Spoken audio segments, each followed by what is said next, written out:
வணக்கம் நண்பர்களே. ஸோ எல்லாரும் ப்ராப்பராக வந்து படிக்க ஆரம்பிச்சிருப்பீங்க. எந்த எக்ஸாமுக்கு? டிஎன்எஸ்டிசிக்கு. ஸோ இந்த நான் வந்து பார்த்தீங்கன்னா எனக்கு எனக்கு இதுதாங்க கடைசி வாய்ப்பாக இருக்கு. நான் இதுலேயே வந்து நான் வேலை வாங்கியே ஆகணும் அப்படி நினைக்கிறவங்க மட்டும் இந்த காணொலியை பார்க்க. நம்ம வந்து பார்த்தீங்கன்னா ஒரு புரிதல் இருக்கணும். ஸோ வந்து ரெக்யூர்மெண்ட்டை பற்றி ஒரு அடிப்படை ஒரு புரிதல் இருக்கணும். அப்புறம் தான் நம்ம வந்து எக்ஸாம் வந்து படிச்சு அதை கிராக் பண்ண முடியும். சரிங்களா? அடிப்படை புரிதலை ஏற்படுத்துறதுக்காக தான் இந்த காணொலி. ஸோ அடிப்படை புரிதல் உங்களுக்கு எப்படிங்க தெரியும் அப்படின்னு நம்மளே கேள்வி கேட்பீங்க. ஏன்னா நம்ம வந்து நேற்று வந்து நம்ம கிளாஸ் ஆரம்பிச்சு அப்படி பண்ணல. 2023 SCTCல 2023, 24, 25. ஸோ இப்போ வரைக்கும் டிரைவர் கண்டக்டருக்கு ஸ்பெசிஃபிக்கா நம்ம study material class guidance support பண்ணிட்டு இருக்கோம். அப்போ நம்ம அகாடமி மூலமா கடந்த 2023 நம்ம தமிழ்நாட்டிலே நம்ம ஒரு ஆள் மட்டும்தான் கிளாஸஸ் இல்லை கைடன்ஸ் சப்போர்ட் பண்ணோம். அதுக்கான பலனை வந்து பார்த்தீங்கன்னா அது 685 வேகன்சில 400க்கு மேற்பட்டவர்கள் நம்ம மூலம் படிச்சவங்க தான். அந்த 685 பேர் போயிருக்காங்கல்ல, அவங்க எல்லாருக்கும் என்னையே தெரியும். ஓகேங்களா? அது என்னன்னு உங்களுக்கு கொஞ்சம் வேணா ஸ்டெப் போடுறேன். இப்போ அதுக்கு முன்னாடி வந்து பார்த்தீங்கன்னா ஒரு முதல் முயற்சியில எனக்கு பண்ணி ஆகணும். அது எந்த அடிப்படையில் நான் நெக்ஸ்ட் லெவல் ரிட்டன் கிளியர் பண்ணோம்னா நெக்ஸ்ட் லெவல் போக முடியும் அப்படிங்கிற கேள்வி இருக்கு. ரொம்ப வந்து எனக்கு தெரிஞ்சு நிறைய பேர்த்த விசாரிக்கும் போது கிடைச்ச தகவல் என்ன அப்படின்னா, ஓரளவு நீங்க நல்ல மார்க் எடுத்து உங்க டாக்குமெண்ட் அப்ளை பண்ற டாக்குமெண்ட் கரெக்டா இருந்துச்சு அப்படின்னா கண்டிப்பா வந்து உங்களுக்கு வேலை. ஓரளவு நல்லா படிச்சு நீங்க அப்ளை உங்க document driving licence, conductor licence, experience, community certificate இதெல்லாம் வந்து கரெக்டாக இருந்துச்சு அப்படின்னா கண்டிப்பாக வந்து உங்களுக்கு வேலை. பேசிக்கான சில ஐடியாஸ் சொல்கிறேன். அது உங்களுக்கு வந்து 100 மதிப்பெண், தமிழுக்கு வந்து 50 மதிப்பெண். சரிங்களா? இந்த 50க்கு நீங்கள் 20 எடுத்தால் போதும். சரிங்களா? தமிழுக்கு வந்து ரொம்பலாம் மெனக்கிட வேண்டாம். நீங்க வந்து இப்போ உங்கள்கிட்ட கையில கொஸ்டின் பேப்பர் கொடுத்து எழுத சொன்னா கூட நீங்க 50க்கு 10 மார்க் எடுக்க முடியும். ஸோ ஓரளவு 10 மார்க் தான் நீங்க எக்ஸ்ட்ரா படிக்கிற மாதிரி இருக்கும். லைட்டா கொஞ்சம் மெனக்கிட்டீங்கன்னா தமிழ்ல எல்லாருனாலையும் பாஸ் பண்ணி அடுத்த லெவல். நீங்க தமிழ்ல 50க்கு 20க்கு மேல எடுத்தாதான் இந்த பேப்பரே திருத்துவாங்க. ஓகேவா? அப்ப வந்து இந்த தொழில்முறை திறன் 30, இந்த 20 இது சேர்த்து 50. ஓகேவா? ஸோ இந்த 50க்கு நீங்க எவ்வளவு மார்க் எடுக்கிறீங்கன்னு பொறுத்து தான் நெக்ஸ்ட் லெவல் போவீங்க. நெக்ஸ்ட் லெவல் வந்து எந்த மாதிரி கிரிட்டீரியால போவாங்க? கடந்த முறை SCTC தேர்வுல எந்த மாதிரி கிரிட்டீரியால போனாங்க, எவ்வளவு கட் ஆஃப் இருந்தது அப்படிங்கிற கேள்வி வந்து எல்லாரும் மனசுல இருக்கும். ஒரு சின்ன எக்ஸ்பிளனேஷன் கொடுத்துட்றேன்.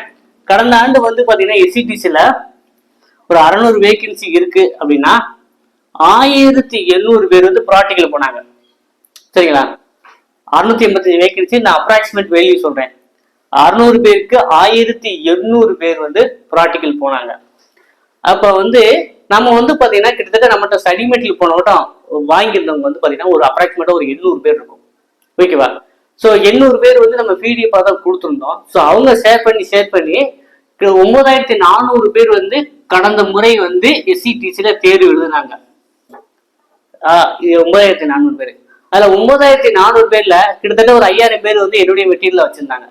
ஏன்னா அவங்க ஃப்ரெண்ட்ஸுக்கு ஷேர் பண்ணி அத்தனை பேருக்கு போயிடுச்சு. ஓகேங்களா? அது ஒரு கதை இருக்கட்டும். இப்போ வந்து பாத்தீங்கன்னா நான் என்ன பண்ணேன், என்ன ஒரு பிளான் எக்ஸிக்யூட் பண்ணேன் அப்படின்னா, அதாவது நம்மகிட்ட ஸ்டடி மெட்டீரியல் வாங்கினவங்களுக்குலாம் நான் ஒரு வாட்ஸ்அப்ல ஆட் பண்ணியிருப்பேன். அவங்க எல்லாமே அப்ப வந்து பாஸ் பண்ணாங்க. அதாவது யாரெல்லாம் பாஸ் பண்ணாங்க சேர்த்து ஒரு 1400 பேரை வந்து ப்ராக்டிக்கலுக்கு தனி குரூப் கிரியேட் பண்ணிட்டேன். வாட்ஸ்அப்ல ப்ராக்டிக்கலுக்குன்னு தனி குரூப் கிரியேட் பண்ணிட்டேன். ஓகேவா?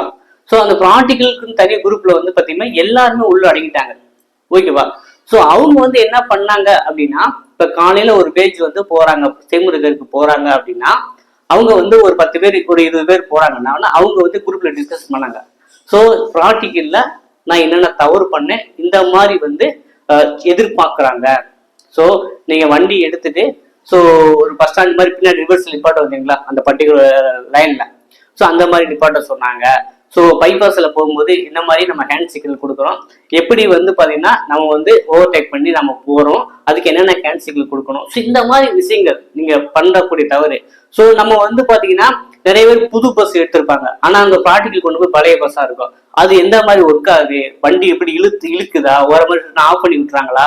ஸோ இந்த மாதிரி ஒரு சின்ன சின்ன டிப்ஸ் வந்து குரூப்ல சொல்லிக்கிட்டே இருந்தாங்க. ஸோ அது வந்து மிகப்பெரிய பலனை தந்தது. நிறைய பேர் வந்து அதை ஃபாலோ பண்ணி வேலை வாங்கினாங்க. சரி, இங்க ஏற்கனவே நான் சிஎல்ல ஓடுறேங்க, எனக்கு எதுவும் பெனிஃபிட் இருக்குமானா, சிஎல்ல ஓடுறவங்களுக்கு என்ன பெனிஃபிட் இருக்கும் அப்படின்னா, அதாவது நீங்க அதாவது சர்டிஃபிகேட் வெரிஃபிகேஷன் முடிஞ்சு ட்ரைனிங் கூப்பிடுவாங்க, சரிங்களா. ஸோ அந்த ட்ரைனிங்ல வந்து ஒரு 2 மாசம் ட்ரைனிங் கொடுப்பாங்க. அப்போ வந்து பாத்தீங்கன்னா சிஎல்ஆ ஏற்கனவே ஓடுறவங்களுக்கு அந்த ட்ரைனிங் தேவைப்படாது. ஏற்கனவே சிஎல்ஆ ஓடிப்பாங்களா, அவங்க வந்து இமிடியட்டா ஜாயின் பண்ண சொல்லிடுவாங்க. என்னென்ன டிபார்ட்மெண்ட் ஒதுக்கி வந்து இமிடியட்டா ஜாயின் பண்ண சொன்னாங்க எஸ்சிடிசிக்கு, ஓகேவா. ஆனா வந்து இப்போ வந்து அதை பிரிச்சுட்டாங்கன்னா ஆல் ஓவர் தமிழ்நாடு வந்து பாத்தீங்கன்னா அது எஸ்சிடிசிக்கு வந்து 318, எம்டிசிக்கு வந்து 364, இதே மாதிரி மதுரை கோவை அப்படின்னு நம்ம பிரிச்சு போட்டதுனால இந்த வட்டம் வந்து எப்படி எந்த மாதிரி ரேஷியோல எடுப்பாங்க அப்படின்னா, இந்த உதாரணத்துக்கு நான் மதுரையை மட்டும் வச்சு ஒரு எக்ஸ்பிளனேஷன் சொல்றேன். இப்போ வந்து பாத்தீங்கன்னா நமக்கு வந்து மொத்த வேகன்சி 3274 எல்லாத்தையும் சேர்த்து. அப்ப 1:3 அடிப்படையில் அவங்க எடுத்தணும்னா அது 9822 பேர் வந்து ப்ராக்டிக்கல் கூப்பிடணும், சரிங்களா. ஆனா அத்தனை பேரை அப்ப அப்ளை பண்றாங்களே எவ்வளவு 10,000 பேர் தான் இருக்காங்க. லாஸ்ட் நாள் ஒரு 1000 பேர் பண்ணிட்டு வச்சுக்கலாம். அப்ளை பண்ண பேரு 11,000 பேரு. அப்போ 9822 ஒண்ணு அப்படியே கூப்பிடுவாங்கன்னா சந்தேகம் தான். அதனால என்ன பண்ணுவாங்கன்னா 1:3ங்கிறத 1:2 கொண்டு வரலாம். ஒரு போஸ்டுக்கு 2 பேர் வந்து ப்ராக்டிக்கல் போகலாம். அப்படிங்கிற பட்சத்துல வந்து பாத்தீங்கன்னா 6,548 பேர் வந்து ப்ராக்டிக்கல் போகலாம்.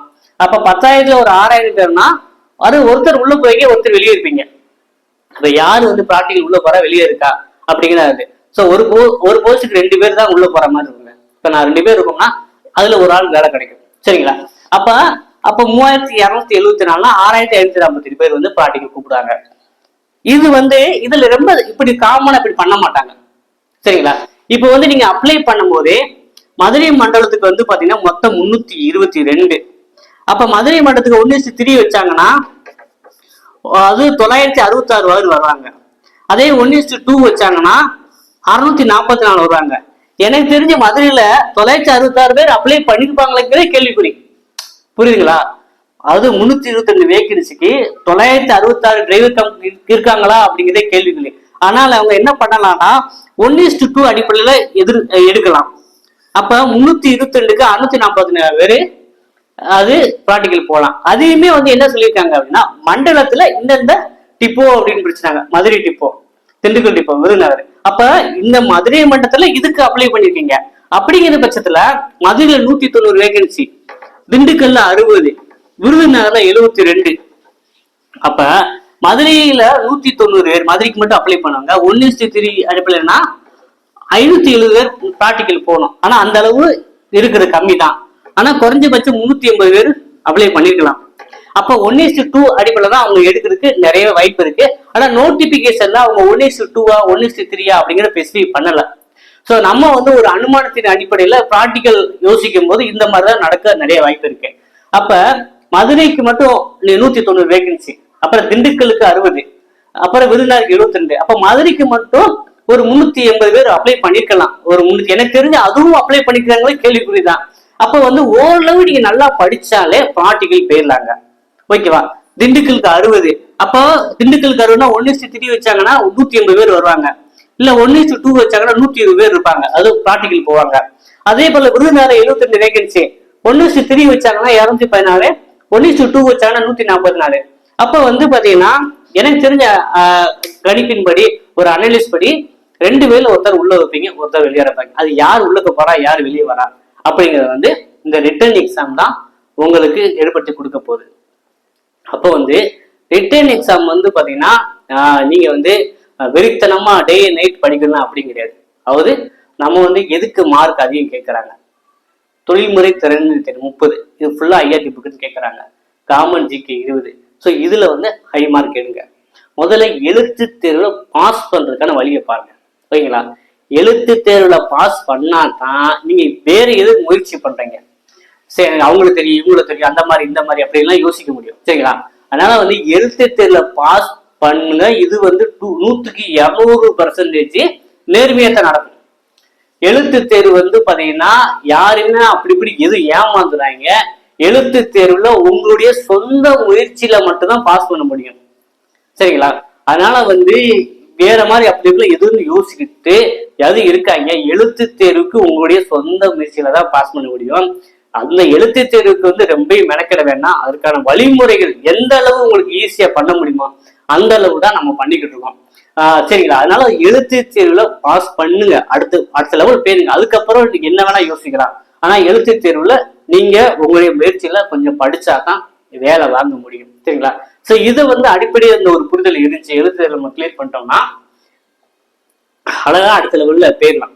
சரிங்களா? நம்ம அடுத்த லெவல்ல வந்து நீங்க வந்து ப்ராக்டிக்கல் இன்டர்வியூல பக்காவா நம்ம கைடன்ஸ் கொடுப்போம். ஏன்னா உங்களுக்கு ப்ராக்டிக்கல் இன்டர்வியூக்கு என்னென்ன பண்ணுவாங்க அப்படிங்கறத நம்ம எஸ்சிடிசி ரன்னிங் ஸ்டாஃப் வந்து இன்னும் என்னுடைய குரூப்ல வந்து ஒரு 200க்கு மேற்பட்டவங்க அப்படியே இருக்காங்க. ஸோ அவங்க ஐடியாலே உங்களுக்கு அது ப்ராப்பரா கைடன்ஸ் கொடுத்துருவேன். ப்ராக்டிக்கலுக்கு என்னென்ன பண்ணணும், டூஸ் அண்ட் டோன்ட்ஸ் பண்ணக்கூடாதுன்ட்டு. சரிங்களா? அதனால எழுத்து தேர்வு பாஸ் பண்ணுங்க. நம்ம அடுத்த கட்டமா ப்ராக்டிக்கல் இன்டர்வியூ இருக்கு. அதாவது அந்த அந்த செய்முறை தேர்வு அப்பயே வந்து உங்களுக்கு இன்டர்வியூ பண்ண ஆரம்பிச்சிருவாங்க. சரிங்களா? அதுக்கு வந்து பாத்தீங்கன்னா நீங்க செய்முறை தேர்வு முடிச்சுட்டு வந்த உடனே தனியா ஒரு இன்டர்வியூக்குன்னு கொஸ்டின்ஸ் கேட்பாங்க. ஸோ அதுல பதில் சொன்னா மார்க் போடுவாங்க. முடிஞ்சிச்சு. சரி, அன்னைக்கே முடிஞ்சிடும். அப்புறம் சர்டிஃபிகேட் வெரிஃபிகேஷன் தான். அப்போ வந்து நீங்க ஓரளவு லைட்டா படிச்சு டாக்குமெண்ட்ஸ் கரெக்டா இருந்துச்சுன்னா கண்டிப்பா உங்களுக்கு வேலைங்க. இதுல எந்த மாற்று கருத்தும் கிடையாது. அதனால வந்து வேலை வாங்குறதுக்கான எல்லா ஐடியாஸ் கைடன்ஸ் சப்போர்ட் நம்ம அகாடமி பண்ணிக்கிட்டு இருக்கேன். ஸோ நம்ம வந்து மதுரையில இருந்து தான் பண்ணிக்கிட்டு இருக்கோம். ஸோ உங்களுக்கு இந்த மாதிரி அதாவது எழுத்து தேர்வுல எனக்கு எப்படியாவது பாஸ் பண்ணி விடுங்க, நான் வந்து அடுத்த லெவலுக்கு போயணும்னு நினைக்கிறவங்க வந்து நம்ம அகாடமியில ஜாயின் பண்ணி படிக்க ஆரம்பிக்கலாம். ஸோ நம்மளுடைய சப்போர்ட் நான் ஏற்கனவே சொல்லியிருந்தேன், அப்பாயின்மெண்ட் ஆர்டர் வாங்குற வரைக்கும் வரும். ஸோ இந்த ஒரு புரிதல் ஏற்படுத்திருக்கும் நம்புறேன். இப்போ வந்து பாத்தீங்கன்னா இப்போ நான் ஏன் மதுரை எதிர்க்கிட்டேன்னா சும்மா ஒரு எக்ஸாம்பிளுக்காக தான் மதுரை மட்டும் எடுத்துக்கிட்டேன்.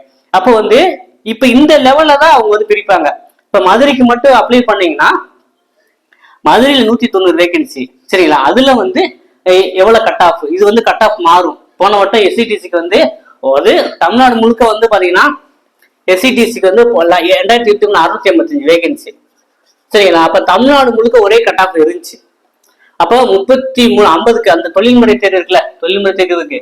இதுல 50க்கு வந்து 50 மதிப்பெண்ணுக்கு 33 அல்லது 34 இந்த ரேஞ்சில் எடுத்தவங்களுக்கு எல்லாமே ப்ராக்டிக்கல் போனாங்க. சரிங்களா? சோ இந்த ரேஞ்சில் எடுத்தவங்க ப்ராக்டிக்கல் போனாங்க. ஆனா இந்த கட் ஆஃப் வந்து இப்ப வந்து வெவ்வேறு மண்டலத்துக்கும் இப்ப இந்த மதுரைக்கு ஒரு கட் ஆஃப் இருக்கும், திண்டுக்கலுக்கு ஒரு கட் ஆஃப் இருக்கும், விருதுநகருக்கு ஒரு கட் ஆஃப் இருக்கும். ஏன்னா இந்த மதுரைக்கு மட்டும் விண்ணப்பிச்சவங்க யார் ஹை மார்க்கு. சரிங்களா? அந்த அடிப்படையில ஒவ்வொரு மண்டலத்துக்குமே மாறும், ஒவ்வொரு மண்டலத்துக்கு ஒரு டிப்போவுக்கும் மாறும். சரிங்களா? இப்ப எஸ்சிடிசி காமனா இருக்குன்னா இந்த எஸ்சிடிசிக்கு மட்டும் எத்தனை பேர் அப்ளை பண்ணிருக்காங்க, அதுல யார் ஹை மார்க்னு பொறுத்து கம்யூனிட்டியை பொறுத்து கட் ஆஃப் மாறும். அதே போல எம்பிசிக்கும் கட் ஆஃப் மாறும். சரிங்களா? அப்ப வந்து யாருக்கு என்ன கட் ஆஃப் அப்படிங்கிறது இப்போதைக்கு யாராலையும் சொல்ல முடியாது. அப்ப வந்து நம்ம கொஸ்டின் பேப்பர் கொடுத்தாங்கன்னா அன்னைக்கு எழுதிட்டு வந்து பாத்தீங்கன்னா கொஸ்டின் வந்து எவ்வளவு ஈஸியா இருந்தது அதை பார்த்து கூட அன்னைக்கு தான் சொல்ல முடியுமே தவிர இப்போதைக்கு நீங்க 50க்கு நீங்க 30 மார்க் எடுங்க 40 மார்க் எடுங்க யாராலும் சொல்ல முடியாது. ஏன் 50க்கு வந்து இந்த வட்டம் இந்த 50 மதிப்பெண்ணுக்கு ஒரு 25 எடுத்தவங்க கூட மேல போகலாம், ஒரு 28 எடுத்தவங்க கூட அடுத்த லெவல் போகலாம். ஏன்னா அந்த அளவு driver cum conductor license 2 license வச்சாங்க ரொம்ப ரொம்ப கம்மி. ஓகேங்களா? அதனாலதான் சொல்றேன் இந்த வாய்ப்பை வந்து கடைசி வாய்ப்பை பயன்படுத்திக்கிட்டு இதுல வேலை வாங்கணும் ஒரு கங்கணம் கட்டிட்டு படிக்க ஆரம்பிங்க. ஓகேவா?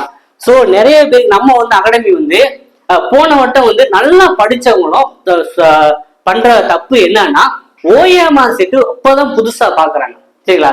ஓஎம்ஆர் சீட்டை நிறைய பேர் அப்பதான் கண்ணில் பாத்தீங்கன்னா நிறைய பேர் 10th படிச்சவங்க இருக்காங்க, வெறும் 12th படிச்சவங்க இருக்காங்க, டிகிரி படிச்சவங்க இருக்காங்க.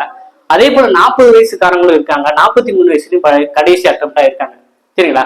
சோ அவங்க வந்து பாத்தீங்கன்னா ஒரு பள்ளி படிப்பை முடிச்சு ஒரு 20 வருஷம் இருக்கும், நான் டிகிரி முடிச்சு ஒரு 10-15 வருஷம் ஆச்சு, இப்பதான் நான் படிக்க ஆரம்பிக்கிறேன், எனக்கு வந்து ஓஎம்ஆர் சீட்ல வச்சு ஒரு டிஎல்ஐ எழுதி பார்க்கணும்னு நினைக்கிறவங்களுக்கு அதுக்குன்னு 10 மாதிரி தேர்வு வச்சு நம்ம பண்றோம். ஸ்டடி மெட்டீரியல் வாங்குறவங்க அது வாங்கிட்டு இருக்காங்க. ஸோ அதை வந்து நீங்க ப்ராக்டிஸ் பண்ணீங்க, எல்லாம் ஒரு 100 மதிப்பெண் கொடுத்து அதுல வந்து நிறைய ரியலா வந்து எக்ஸாம் எழுதி பார்த்துட்டாலே போதும்.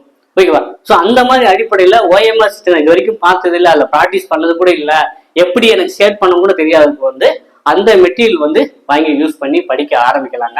நம்ம என்டையர் மெட்டீரியலே ஒரு பேக்கேஜை ப்ரொவைட் பண்ணிக்கிட்டு இருக்கோம். ஸோ விருப்பம் உள்ளவங்க ஜாயின் பண்ணிக்கலாம். ஸோ நம்மளுடைய பயணம் இங்கே வேலை வாங்குற வரைக்கும் தொடரும். ஸோ தொடர்ந்து இணைந்திருப்போம். நம்ம வந்து ரெகுலராக வந்து ஐஐடி புக்கை பேஸ் பண்ணி கிளாஸஸ் பண்ணிக்கிட்டு இருக்கோம். விருப்பம் உள்ளவங்க வந்து ரெகுலராக ஃபாலோ பண்ணிக்கோங்க. புதுசாக பார்க்குறவங்க மறக்காம நம்ம சேனல் சப்ஸ்கிரைப் பண்ணி வச்சுக்கோங்க. இந்த தகவல் உங்கள் நண்பர்களுக்கும் தேவைன்னா அவங்களுக்கும் தெரிவிங்க. மீண்டும் சந்திப்போம். நன்றி, வணக்கம்.